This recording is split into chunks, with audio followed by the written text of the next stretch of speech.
બહુચરાજીના નવીન મંદિરનું આજે ખાતમુહૂર્ત છે। સીએમ ભૂપેન્દ્ર પટેલના હસ્તે આજે આ ખાતમુહૂર્ત થવાનું છે અને નવીન બહુચરાજી મંદિરનું જે નવીનીકરણ થશે તે 86.1 ફૂટ ઊંચું હશે।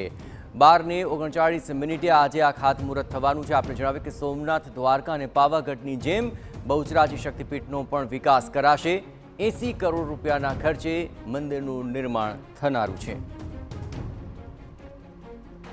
અને આજ મામલે વધુ વિગતે વાત કરવા માટે જોડાઈ રહ્યા છે ટીવી9 સંવાદદાતા મનીષ। આજે ખાતમુહૂર્ત છે, નવીન મંદિર કેવું હશે ને ખાતમુહૂર્ત પર આજનો શું સમગ્ર કાર્યક્રમની રૂપરેખા રહેશે? જી, આજે બપોરે 12 કલાકે સીએમ બહુચરાજી પહોંચશે અને 12:39 કલાકે વિજય મુહૂર્તમાં ખાતમુહૂર્તનું આયોજન કરવામાં આવ્યું છે।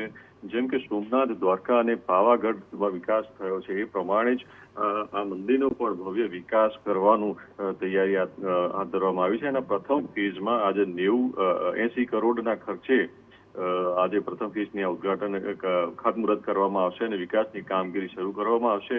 ત્યારે આ મંદિરની વિશેષતા એ છે કે 86.1 ફૂટ ઊંચું, એટલે કે વિશાળ ઊંચી, વધુમાં વધુ હાઈટ, અત્યાર સુધી જે હાઈટ છે એનાથી પણ વધુ ઊંચાઈનું આ મંદિર બનશે અને કલાત્મક જે પથ્થરો છે, કોતરણી છે, એક વિશેષ અને મંદિર જે હાલ જે એનાથી બાજુની જગ્યામાં પણ પહોળું પણ બનશે અને અહીંયા વર્ષે દાડે દર પૂનમે આવતા લાખો દર્શનાર્થીઓ માટે એક અનેરું આસ્થાનું કેન્દ્ર બની રહેશે। જી આભાર મનીષ, તમામ ગતિવિધિઓ પર આપ નજર રાખતા રહેજો। તો નવીન મંદિરનું ખાતમુહૂર્ત થશે અને જે તમામ નવી સવલતો મંદિરની અંદર આગામી દિવસોની અંદર નિર્મિત થવાની છે તેને લઈને આજનો આ ઉપક્રમ અત્યંત મહત્વપૂર્ણ બની રહેશે। જે રીતે સોમનાથ, દ્વારકા અને પાવાગઢનો વિકાસ થયો એવી રીતે બહુચરાજી શક્તિપીઠ તીર્થધામનો પણ વિકાસ થશે અને અત્યારે 80 કરોડ રૂપિયાનું બજેટ ફાળવવામાં આવ્યું છે સીએમના હાથે। આજે 12:30 કલાકે ખાતમુહૂર્ત।